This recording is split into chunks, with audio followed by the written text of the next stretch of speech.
It was certainly an excruciating end to the season. Now it's an excruciatingly long off season for Ohio State football fans. But of course, we've got spring football coming up in just a few weeks, actually on March 2nd or March 3rd to look forward to. We got Steve Hellwagon on the line. This is our Ohio State Buckeyes live show that we bring you each and every week. It's mighty important that you subscribe to the channel, turn on the notification bell.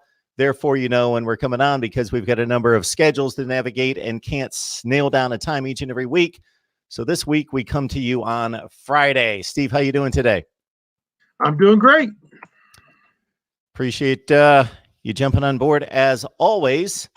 The transfer rule has long since been a talking point among college football nation in regards to the nomadic nature of head coaches moving on to better opportunities or being ousted from their current positions, and a student athlete making a certain commitment to a head coach and a coaching staff and a positional coach who most likely is not going to be there for 4 or 5 years. If you really look at the analytics across the board and the average lifespan at a particular school, and allowing these kids a little bit more freedom to transfer. So on Tuesday, the NCAA announced, as I'm reading from Bucknuts, that it's exploring another rule change when it comes to transfers about a year and a half after creating the transfer portal, where student athletes can submit their names, allowing coaches from other programs to contact them.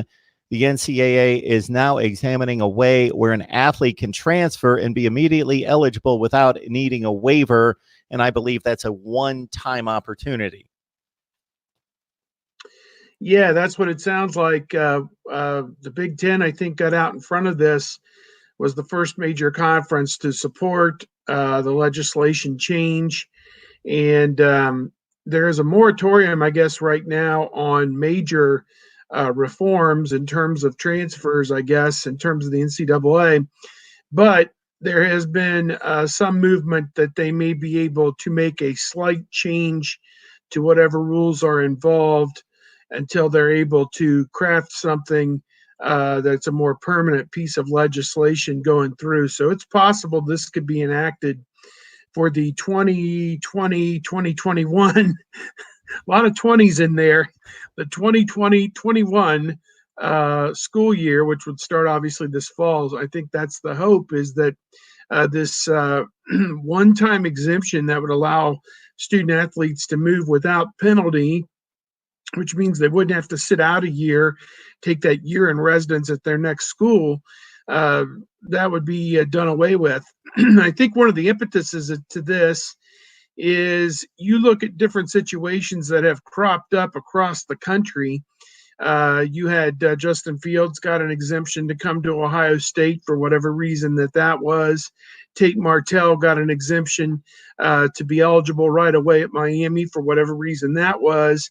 Then you have a case like an Ohio State basketball player, Micah Potter, who left in the fall of 2018 and was not eligible until December of 2019, 14 months after he had declared he was leaving the Ohio State program. He was finally eligible at his new school at Wisconsin. So there was no congruity, there was no consistency to what was granted a hardship waiver and what wasn't granted a hardship waiver. And so I think that they're just trying to go for uniformity, as well as make this case that, they are student athlete friendly in terms of their rights, because really students, there's statistics out there that nearly 30 or 40% of the entire student body rank and file will attend more than one college during their college career. Students, athletes in all but 5 sports, and they're the so-called revenue sports, which I think are men's and women's basketball, football, and then 2 others, maybe hockey and baseball or wrestling. I don't know, 2 of those 3 were not able to be immediately eligible at new schools. And I think that the upshot of this is now they're going to give everybody a one-time waiver to where you can go to a second school and not have to sit out.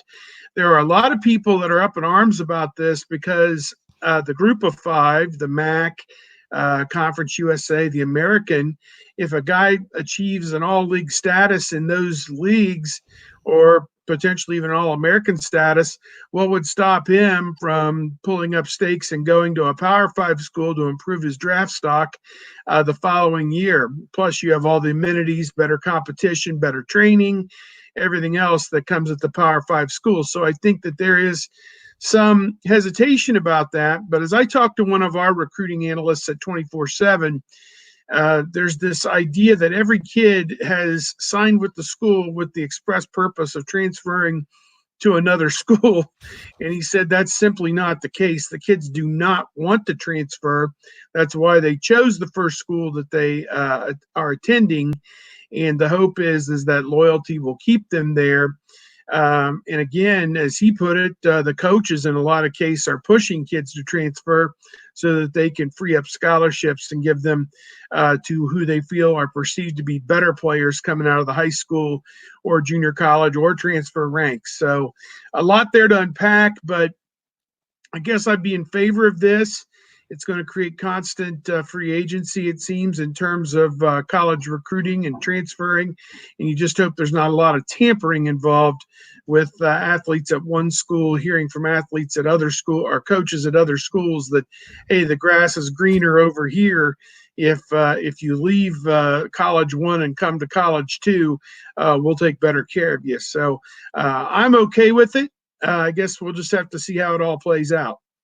Well, the comment that your recruiting analyst made makes total sense, that none of us go to a university and make that life-changing type of decision with the thought in our mind that if things don't work out and I'm anticipating moving on from here in a year or two. It's a very important decision for students in general, but then you tack on the responsibility of a student athlete. They want to make a decision that's going to stick for 4 years. On the other hand, I'm going to be selfish as a college football fan, and as a college sports fan, we become attached to these players, and it's a very short lifespan as it is. And at the same time, the roster churn and the roster turnover is significant as it is. And being sports fans, that's one significant difference between the collegiate ranks and the professional ranks, as you expect. That guy's an Ohio State player. He's forever going to be an Ohio State player. 30 years from now, after he's played in the NFL and retired and gone on, we can always say he was an Ohio State Buckeye and will always be a Buckeye. But that's just not the case. There were very few even graduate transfers 10 or 15 years ago. And that was obviously the first step in this, was the graduate transfer process that we've seen just explode in the last 10 years or so, I would say. To the point where with this transfer portal, graduate transfers, and just plain transfers, you look at most kids, as I go through statistics and just try to track players, and I'll look at their career stats and I'll realize, oh, that kid started out somewhere else. And it seems like every other player I look at now started at another school, and that's unfortunate. But their life, their career is much more important than my petty thoughts as a college football fan and wanting kids to stay at the same school just so that they stay at the same school, and it creates that continuity for the fan base. That's certainly very much secondary to what's best for the student athlete. But I do think that it should be a serious decision that's made, and where these kids aren't just jumping from school to school. And it seems as though the rules in place currently and the projected rules would guard that to a certain extent. Although, as you mentioned, with the likes of a Tate Martell, a Justin Fields, and we can go through dozens and dozens of examples, it seems as though the process of reviewing these transfer applications and the conditions and the eligibility have been loosened anyway, because hardly did any kid get immediate eligibility a few years ago. And now it seems as though 75 to 80% of them come up with some type of reason that gets passed by everyone in regards to getting that initial eligibility at the new school. Yeah, I think it's become almost a thing where you just don't. It's like they move the goal line on what is acceptable and what isn't, in terms of those immediate transfers. And I think in a field situation, well documented, I think it was understandable. Martell's situation, there was a head coaching change. Are we going to give guys a pass just because of a head coaching change or whatever? You look at the guys that Mel Tucker signed at Colorado, and I don't know how many of them he had in the late signing period in February as opposed to the early signing period in December. But it wasn't long after that second signing day in February that Luke Fickell turned down the Michigan State job, and then Michigan State, since they need to hit a grand slam home run, came back at Mel Tucker with even more money and more stability and everything else, and chose him and threw a deal at him, doubling his pay. I mean, well, heck yes, he's going to leave Colorado to double his pay and to be in a much better league, the Big Ten, than the Pac-12. So, you look at it, and I think that some of this skeptics are saying is being done to help temper what is becoming the inevitable fight for name, image, and likeness, that it's kind of a collective bargaining situation like we're here with the NFL right now is, okay, we'll give you some transfer freedom. We're really not going to give you a whole lot on name, image, and likeness, not like you think you might.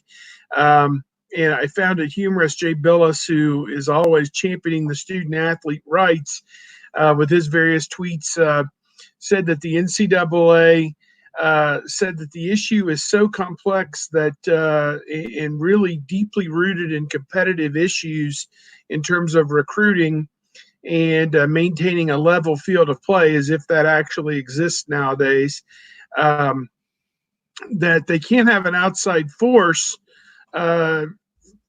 figure this issue out, the name, image, and likeness, because it's so complicated. The NCAA is the only one that understands this issue to the point where it can be solved, and yet that defies the fact that they've had a decade or longer, since the first Ramogi Huga and O'Bannon and some of these other cases came up. They've had over a decade to solve it and haven't made even one step toward trying to resolve this. They're being dragged, and in part of their brief that they put in to the government about being the only ones who could solve this was that the California law was unconstitutional.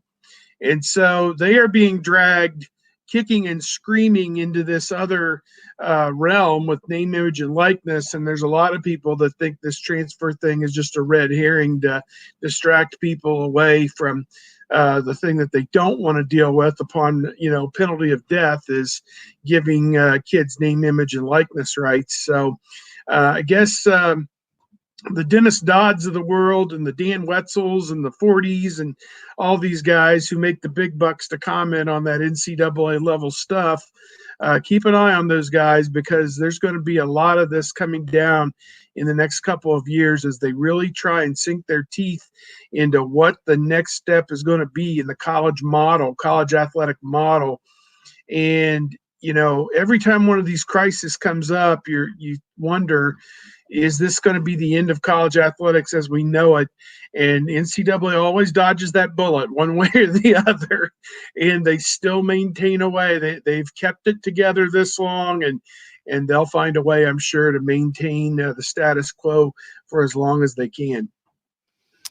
Steve Hellwagon on the line from Bucknuts 247 Sports. Please join him there to track Ohio State athletics. Of course, the basketball team, I believe, has a big game against Iowa tonight, or they did last night. Yeah, it was last night. They didn't treat it like a big game. They came out, we're behind 27 to 9 or 27 to 8. I don't know. They're down 19 points in the first 10 minutes of the game. So 27 to 8, I guess. And that's a hard hole to dig out of on the road, particularly in a hostile environment. Iowa's Carver Hawkeye Arena, one of the toughest places to play, and Iowa's a top 20 team. Ohio State twice got it back down to 8, but not able to get any closer. And a tough loss for them. They're now sitting 9th in the Big Ten. It's crazy. They're ninth in the Big Ten, tied with Indiana, but Joe Lunardi has them as a 6 seed still in the NCAA tournament. A lot of that on the basis of early season wins over teams like Cincinnati, Villanova, and Kentucky, who are all at the top of their respective conferences right now. So interesting to see, how that'll play out in the weeks ahead. And a big game on Sunday, actually, against the University of Maryland, who is number 7 in the country. They've won 6, 7, 8 games in a row, something like that. And they're red hot coming into Columbus. They beat Ohio State by 10 early in the season in College Park, Maryland. So we'll see how the Buckeyes hold up with that one on Sunday. Steve Hellwagon is holding down the fort for us. We typically have Tony Gerdeman and Kevin Noon on the line as well. This is our Ohio State Buckeyes live show that we bring you each and every week for 1 full hour with your comments and questions on the live chat. So please leave them right there, and we will get to them, talking Ohio State football. And, of course, you need to subscribe to Mark Rogers TV, the voice of college football. Get those notifications so you know when we're coming on each and every week, because for the 4 of us to coordinate our schedules means we can't meet at the same time each and every week, but we do get to it every week talking Ohio State football. And as it says on the screen, I've got a very important reason why I need you to follow me on Twitter this week. Do that, please, even if you could care less what I have to post on Twitter. Just follow me. If you like the channel, follow me on Twitter at Mark Rogers TV. And, of course, you can follow Steve as well at Steve Hellwagon. So before we get to more football with again, spring football coming up on March 3rd, the spring games on April 11th. We talked about the transfer rule. Amir Reep, Jason Wint, their case is moving on, as it's been reported today, to a grand jury. So they're out of the Ohio State family, and of course have been dismissed from the football team. So we don't necessarily need to deal with that case. But do we know of any hints that Ohio State's going to, of course, with Reep, he was going to be a main player in the secondary, what Ohio State's going to do about that roster position in particular? Yeah, interesting situation, or tough situation, or unfortunate situation, I guess, probably the best way to put it. News came out on that a couple of weeks ago, or a week and a half ago. And Ryan Day, after about a day or so of seeing which way the wind was blowing, decided to exile those 2 players from the program, probably not attending school at Ohio State. I believe Wint, from what I saw, was bonded out of jail. I'm not sure if Reep is still sitting in jail or if he got bonded out as well. But school's the last thing, and football's the last thing those guys have to deal with right now. They're going to be one would believe they're going to be indicted by a grand jury on charges of rape and kidnapping, and then the process toward moving toward a trial will begin. And sometimes these things can take 6 months to a year to get them heard in a court of law. It'll be the Common Pleas Court in Columbus, Franklin County, that hears the felony charges, and this is something that's probably going to drag on for quite a while in the legal system. As far as Ohio State on the football field, again, moving forward, they had 1 cornerback coming back, and that was Shawn Wade.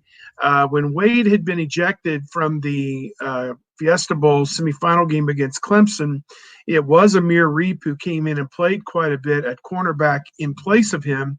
And so with Jeffrey Okudah and Damon Arnett, who were also corners on that team, and Ohio State played a 3-cornerback look last season with just 1 safety, Jordan Fuller. And obviously Fuller's gone as well. So Wade is the only one back in the secondary. Coach Day said that it seems likely with the new coordinator, Kerry Combs, who is a defensive backs guy as well, and Greg Madison, the co-coordinator, that they will try and stay with the 3-cornerback look. They liked having the extra coverage guys on the field as opposed to having another safety out there.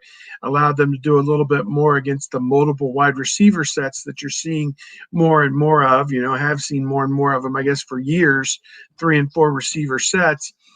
And so what's happening is obviously Shawn Wade's going to be the lockdown guy. He's been an interior guy most of his career. Now he'll move outside, maybe against the split end, the guy who could be the deeper threat, or that type of a guy that is maybe the big play receiver. Wade's going to get that opportunity.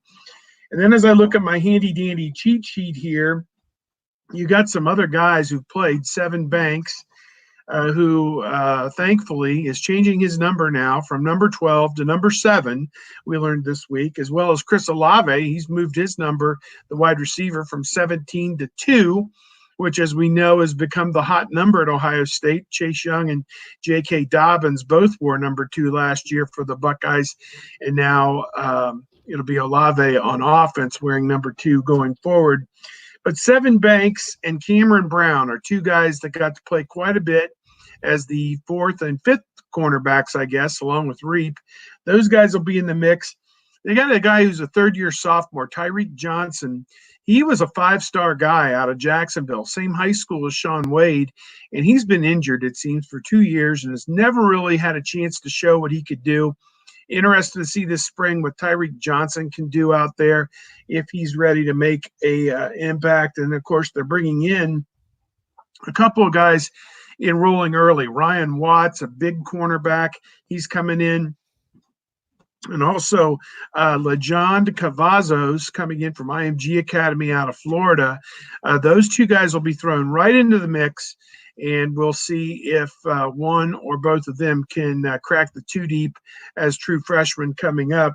I mean, as you look at it, they're probably in the 2 deep already because there's only 5 or 6 corners on this roster right now. If you're playing 3, that means you need 6 of them to fill out a 2 deep. So I would assume all of them are going to play, and it's just a matter of which ones Kerry Combs and Matt Barnes, the secondary coaches, will determine are ready to compete and play right away. But you got to feel good about having Shawn Wade. Most teams have one primary wide receiver on the other side, and Shawn Wade, he'll be playing to become a top 15 or top 20 NFL draft pick for 2021. And I have no reason to believe he's not going to follow in Jeffrey Okudah's footsteps as a first rounder next year. And I think Wade's going to be up to the task. And when you have a guy that can erase the opponent's top receiver, or at least neutralize that player and keep him, in that 4 or 5 catch range without, blowing up too badly, then I think that means the world. I think that allows the rest of your defense. You can set the rest of your defense around the fact that you have that guy you can put on an island. So I'm excited to see what Shawn Wade does.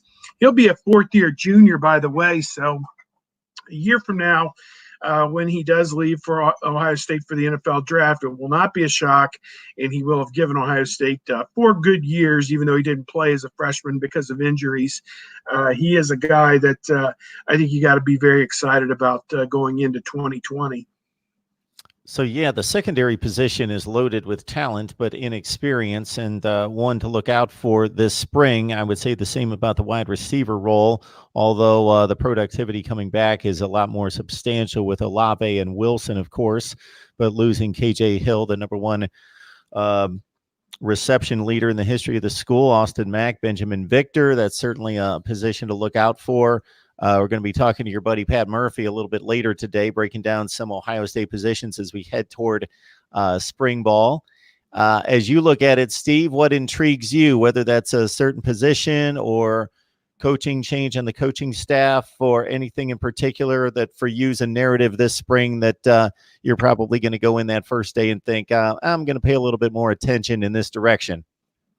Well, Kerry Combs obviously coming back to coach the defense. It's going to be his defense along with Greg Madison.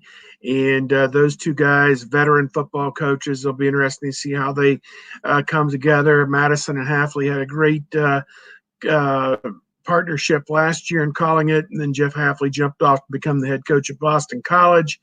And Kerry Combs went through on the second signing day in February why he left Ohio State a few years ago to go with Mike Vrabel at the Tennessee Titans. He told a story that they were working for Urban Meyer in Meyer's first or second year, and they were just sitting in the conference room, and Vrabel turned to Combs and said, "If I ever get a head coaching job, I'm going to hire you to come and work for me." And of course, Vrabel went off as an NFL assistant for a few years, and then got hired as the head coach of the Titans. And one of his first calls was to Kerry Combs, and Combs set out of loyalty and their conversations from years back. He wanted to go and help Vrabel get his situation off the ground, help him get to the Final Four in the NFL this past year. The AFC Championship game beat the defending champion New England Patriots, I think, to get there. So, yeah, I'm interested to see Combs in his second iteration as a college assistant at Ohio State, see how that goes. The young quarterbacks, Jack Miller and C.J. Stroud, want to see how those guys do this spring, early enrolling freshmen, and excited to see how they do.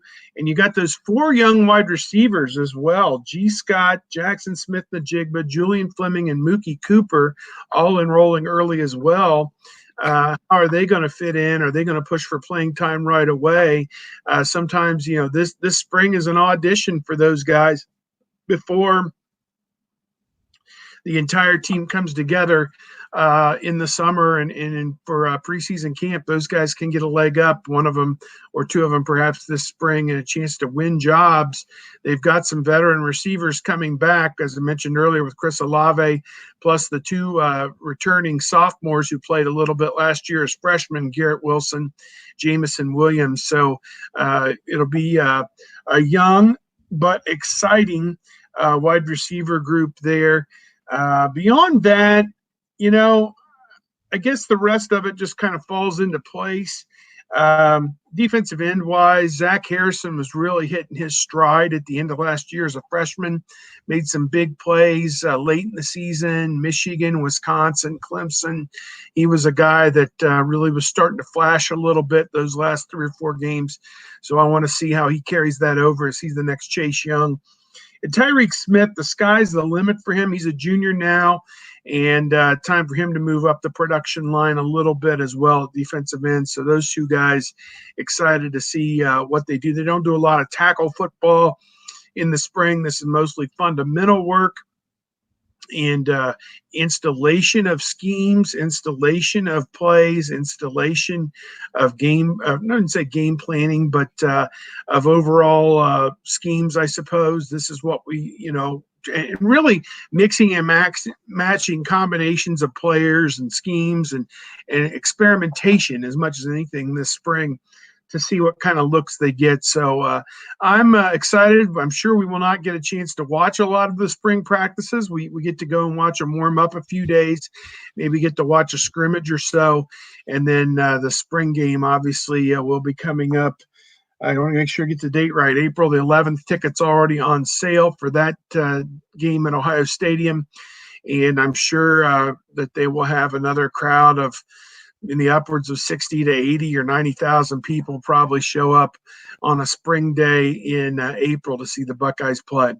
Got to keep those schemes under lock and key in the spring. Can't let anybody, even the Big Ten, get a jump on that. Josh Proctor, 2 years in the system, came out in the 2018 class, 7th rated safety in the nation out of Oklahoma, top 70 player according to the 247 composite, has seen the field sporadically. We've got Mary Cooley on the line asking about your thoughts on Josh Proctor as possibly getting into the starting lineup. Yeah, I think you have to look at that. I think he is probably the top guy at the safety position right now. If they go with one safety, he would probably be the top guy on that list. I mean, the safeties that I look at on the list that I'm looking at, you cross off Went, obviously, who would have been a senior. You have Josh Proctor as a junior, Marcus Hooker as a sophomore, Ronnie Hickman, who missed last year due to injury, as a redshirt freshman, Bryson Shaw, who only played a little bit as a freshman and redshirted. He'll be in the mix. And then you have Court Williams, who they are listing as a defensive back. I think he may be more of a hybrid linebacker, safety. They called the position the bullet, but they never really even used it. It was Brendan White and Jocelyn Went last year, and those guys rarely played as the third linebacker last year. So maybe that's what they're grooming Court Williams for. He's in the range of like 6'2", 220, something like that. He'd be a heck of a huge safety if he plays at that size, and I wonder if he's going to outgrow that position. But him, as well as Cameron Martinez, the late signee, he's going to get a look at safety as well as wide receiver. And Lathan Ransom, who signed with Ohio State as well, he'll be in the summer, Ransom and Martinez. So there's not a lot there. I guess you'll see a lot of walk-ons repping during the spring to try and fill out drills and fill out 11-on-11s and these kind of things.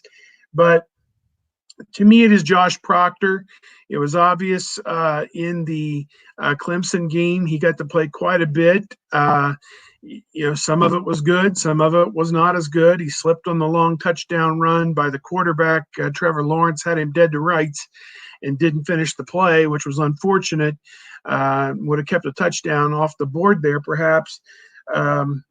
But Proctor did enough good things over the course of the season that the coaches were very high on him. And now with Fuller gone, he's the next man up, it seems, at safety.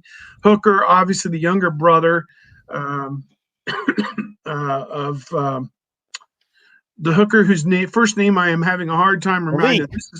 The other was Malik. Yes, Malik Hooker, NFL player, All-American at Ohio State at safety. Marcus Hooker, now his younger brother, I want to say a third-year sophomore, I think, maybe just a second-year sophomore. Marcus Hooker going to get every opportunity to win that job as well.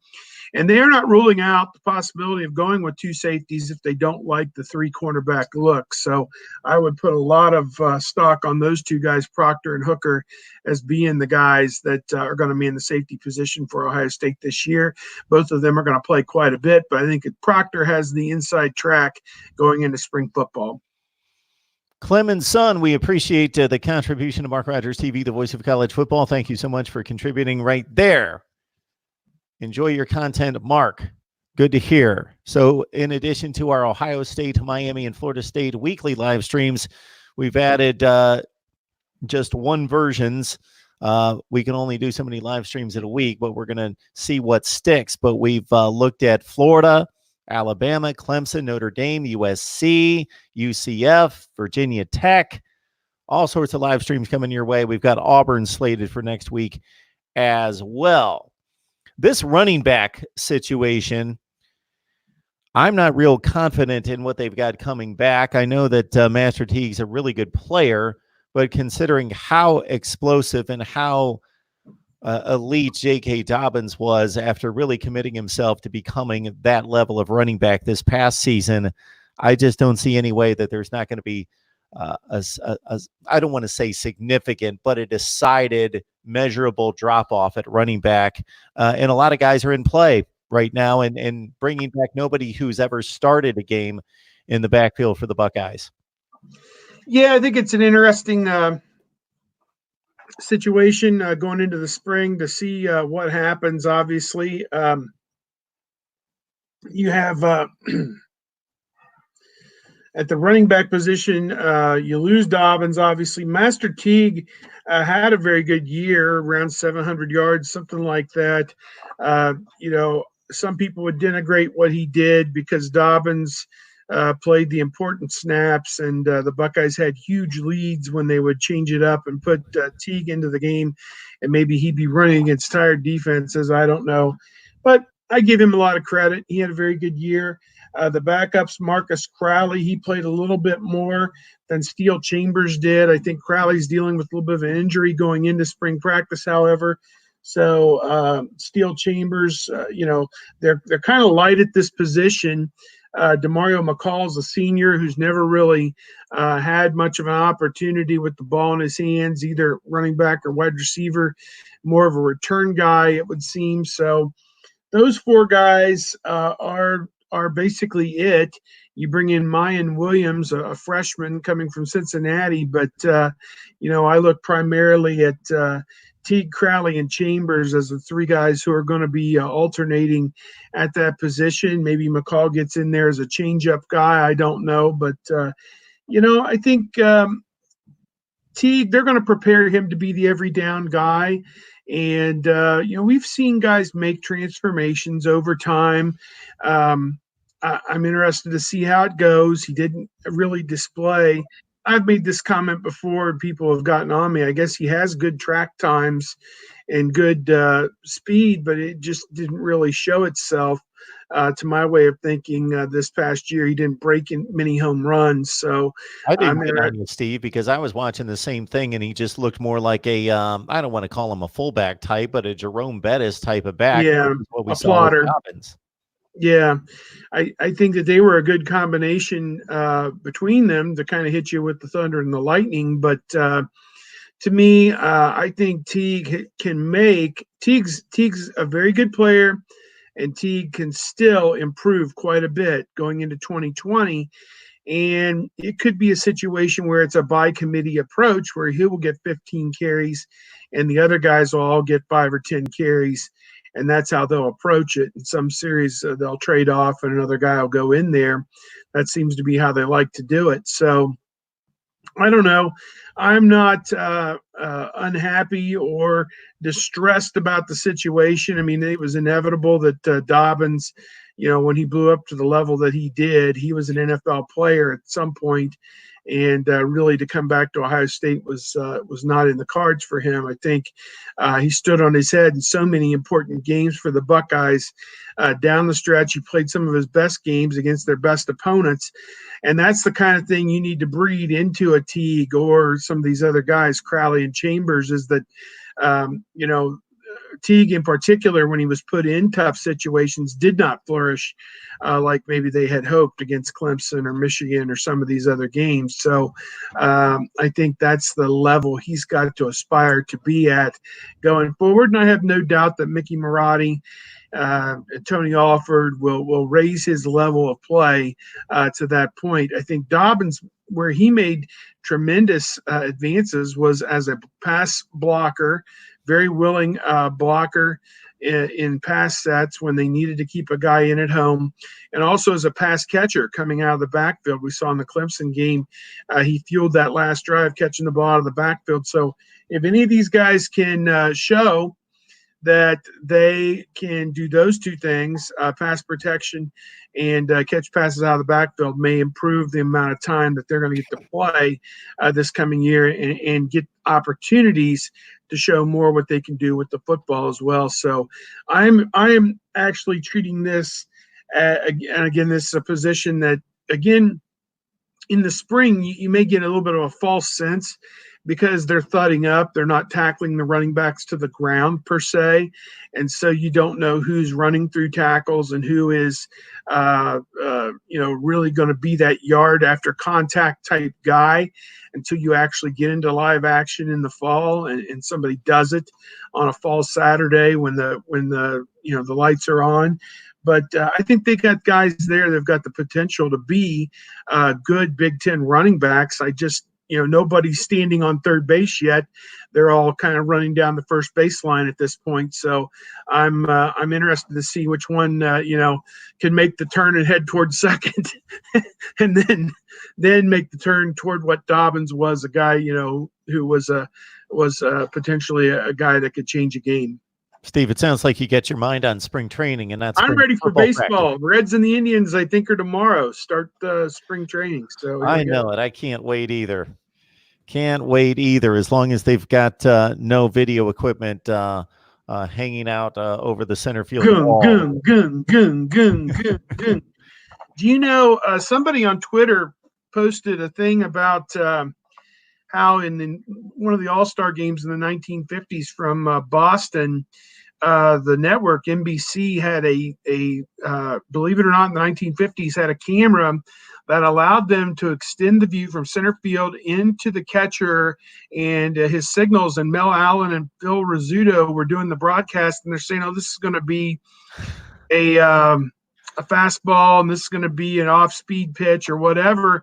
And Ford Frick, the very next week, the commissioner outlawed the camera because he was like, if this intelligence falls into the wrong hands, this was in the 1950s. Wow. If this intelligence falls into the wrong hands and we have people using telecommunications to signal pitches or whatever, we could have a problem on our hands. And, I have no problem with the guy standing on second base stealing a sign, but I do have a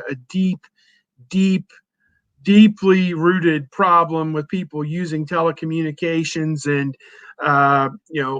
earpieces or buzzers or, TV monitors or whatever to gain an advantage, because that's just not how the game's meant to be played, not what it's against the rules. And I think the commissioner was in a no-win situation on this, and I know everyone is down on him for everything that he does, and rightfully so in some of these cases, but I think he was in a real no-win situation. I think if they'd done rolling suspensions for people who were actively involved in this, 5, 10, 20 games, I think people would have been a little happier about this. But to just say nothing for the players who were involved, who were the mechanism that a lot of this was based around, I think he's made his bet on this one. I don't know. I know to make the decision to vacate a World Series would be monumental, and then it completely disqualifies a season, which no professional sport would ever want to do, to basically say anybody who watched that season, paid money to go to a game, it's completely null and void. But basically, if you're citing that a particular team cheated, you were stating that their championship is invalid. I agree. I think you could certainly make that case. Again, it's kind of like Louisville had to vacate a national championship in basketball. Michigan with the Fab Five had to vacate 2 Final Fours, that they appeared in. Ohio State had to vacate a 1999 Final Four because some of the stuff Jim O'Brien and some of the players were involved in back then. So we've seen it in college. We've never really seen it in professional football. I think the way that they did approach it from a franchise standpoint is to hammer them on draft picks and fine them and those kind of things. I suppose going forward, that will stand as a deterrent to anybody who is systemically doing something like this. I think just the brazen nature of the cheating, to me, was what was stunning. And my father-in-law said, did these people think that they were going to maintain that team together until perpetuity, that somebody who would leave that team or leave that team under unhappy standards, say cut or traded or, released or whatever, wasn't going to speak up about that? I mean, that's about as brazen as it gets, is that, you expect the unwritten code to outlast all of us, and certainly it didn't hold up, and thankfully so, because the whole thing was ridiculous, and the people who are involved deserve all of the negative PR that they're getting out of it, and it's going to be a long year for those guys. I think they just need to shut up, take their medicine, and go play their games, and let the chips fall where they may. But they may get brushed back a time or two, and they're just going to have to dust themselves off and dig back in there. You made your bed, you're going to have to lie in it. I've got a lot of thoughts on the subject, but I'll hold them right up. But they pretty much stay in line with what Steve's talking about regarding this situation in Major League Baseball, and the stupidity of it all, and the brashness of just going out there thinking that this is going to be kept as a secret with the churn of roster. And how connected we all are. I mean, that's the other thing. It's like, you have a secret like that, you're going to tell your friends, you're going to tell, somebody, and eventually it's going to come back around and somebody's going to find out about it. So, yeah, I just, it was not a strategy and not a secret that was made to last. Let's just say that. All right, folks, we talk Ohio State football each and every week for 1 full hour, and we typically get Steve some help via Kevin Noon and Tony Gerdeman. So please join us next week. And of course, again, when we're coordinating 4 schedules, we need you to subscribe to the channel, to turn on the notifications, because we don't know when we're going to be on, but we make it happen each and every week. I will throw in next week's going to be a little bit busy, because I know that Kevin and myself are going to be in Indianapolis for part of the week covering the NFL Combine. The interviews are Tuesday through Friday in the morning. They give you a couple position groups every day, and this year the interviews are from 8 a.m. until 11 a.m. in the morning. And then the workouts will start midweek, probably Wednesday or Thursday. So we interview the players before they go through the workout process. Then they'll run their 40s, do their lifting, their agility drills, all their meetings with the various pro teams. Ohio State's got 11 guys who will be there. I'm looking through the names right now, and it's astounding the amount of players that were impact players at the collegiate level that are going to be at the Combine or eligible for the NFL draft. Yeah, and what's interesting is Michigan's list is pretty much as long as Ohio State's list, and it just makes you wonder why they didn't win bigger. I mean, I say that. I mean, they win 9 or 10 games every year, but their list of guys is pretty long as well. Donovan Peoples-Jones, I know, is on that list. Shea Patterson is on that list from Michigan. Kaliki Hudson, various other guys. I don't have their whole list in front of me, but their list is every bit as long as Ohio State's list. What they're maybe lacking on their list is guys like Chase Young and Jeff Okudah, who are going to be, gone in the first half hour of the first round of the draft. Looking at Ohio State's list, I was kind of surprised some guys that were left off. Brandon Bowen, who was a 2-year starter on the offensive line, he was left off, although he'll get a chance to work out at Ohio State's Pro Day in March. And same for Robert Landers, who was a 2-year starter defensive tackle. And Ja'Shawn Cornell was a guy who didn't have the career maybe that a lot of people thought. He was a 4 or 5-star guy coming out 4 or 5 years ago, along with Justin Hilliard. They committed on the same day, a linebacker out of Cincinnati, and Cornell was from Minnesota. And they'd become good friends in the process and actually committed at essentially the same time, same day to Ohio State. Neither of them really lived up to their billing, although Cornell this past year was outstanding as a 5th-year senior defensive tackle, and sometimes in pass rush situations, he would bump out the defensive end. I think he's got some NFL potential.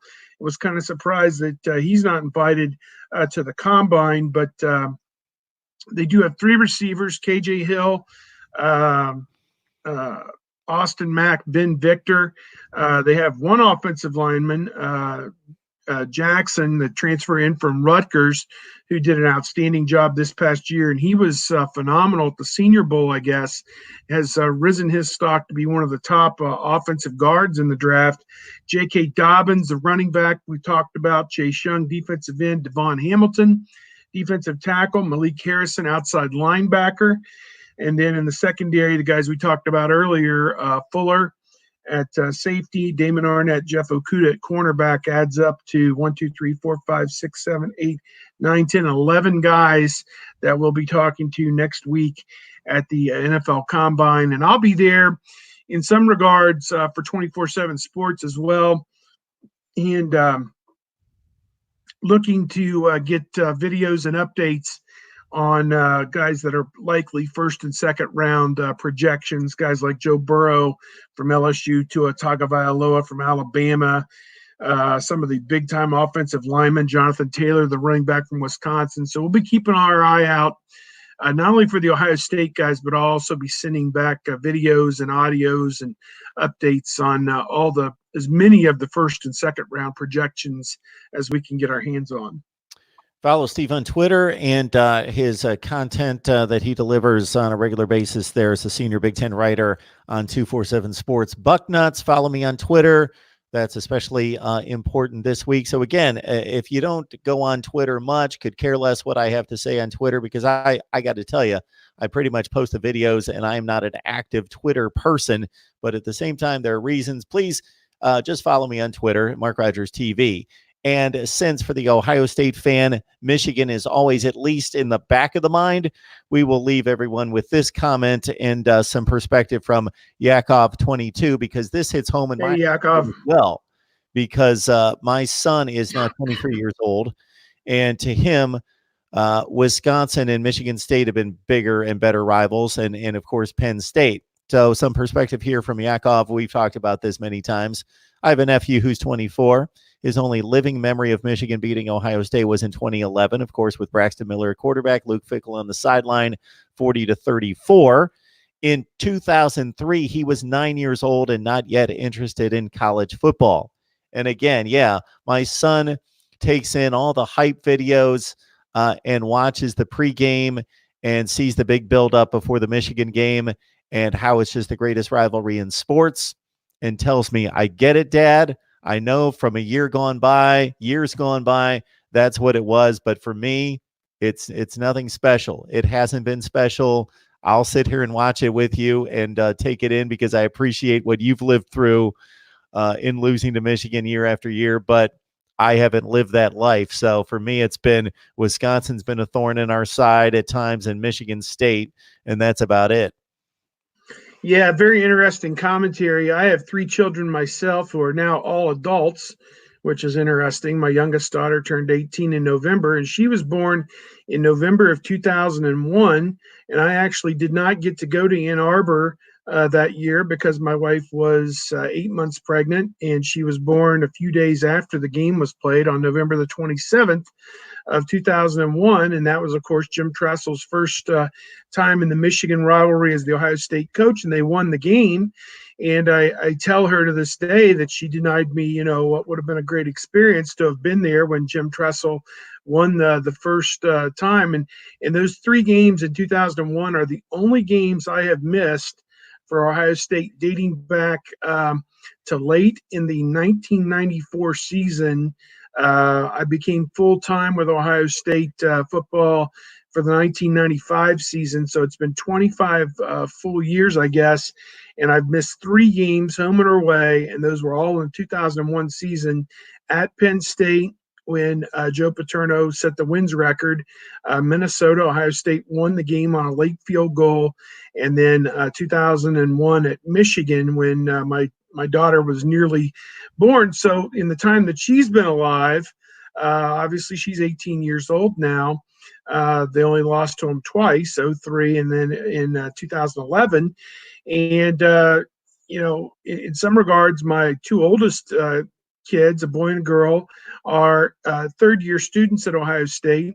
And they got to go to their first game at Michigan this past year on a bus with other Ohio State students. And I think they enjoyed that experience. Well, how could you not? 56-27. They went in there and blistered them again.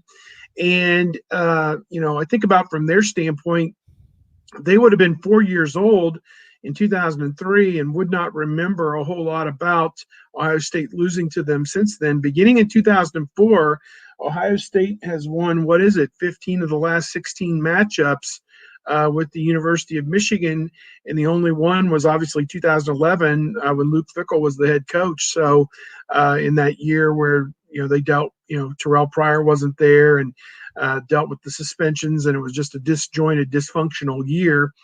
And everybody knew Urban Meyer was, coming from about midseason on. It seemed to be, fait accompli that he was going to be next in line at Ohio State. So my son and daughter, third year at Ohio State, and in the games that, the 16 years that they can probably remember, they've only lost to them 1 time. So, I don't think any of the luster has come off the rivalry because of that. Some of the games have actually been very good in this 16-year period. It's just that one school is recruiting at a level that is at the top of the sport with Alabama and Clemson and Georgia right now, and the other one is just there. They're just not able to compete with the top teams in the sport. Even in a secondary bowl, they got their helmet handed to them again by Alabama. So I don't know. It is what it is, but I don't see any movement to move Jim Harbaugh out of there anytime soon. And I mean, who would you get that could do a better job than him? I'm not sure. And so it is what it is. And it's still a great rivalry, the last Saturday in November. And we'll be again this coming year with Michigan visiting Ohio State. And it'll be senior day for the Buckeyes, obviously, that day. And certainly the last game Justin Fields will play regular season and at home as a Buckeye. So you would figure him going to the NFL. So I'm sure they'll have it out for Michigan that days too. So whether you're just an Ohio State fan who just checks us out for the Buckeyes content or just love college football in general and join us on a daily basis, please do all those things that will help us build the channel. And also join Steve on Bucknuts, again, 247 Sports, and follow him on Twitter at Steve Hellwagon. Subscribe to my channel right here, The Voice of College Football. Subscribe, share the videos, and please like the videos as well. Steve, we appreciate you holding up the entire show today. No problem at all. And everybody have a great weekend, and we'll see you next week. We'll be reporting from Indianapolis with the Combine.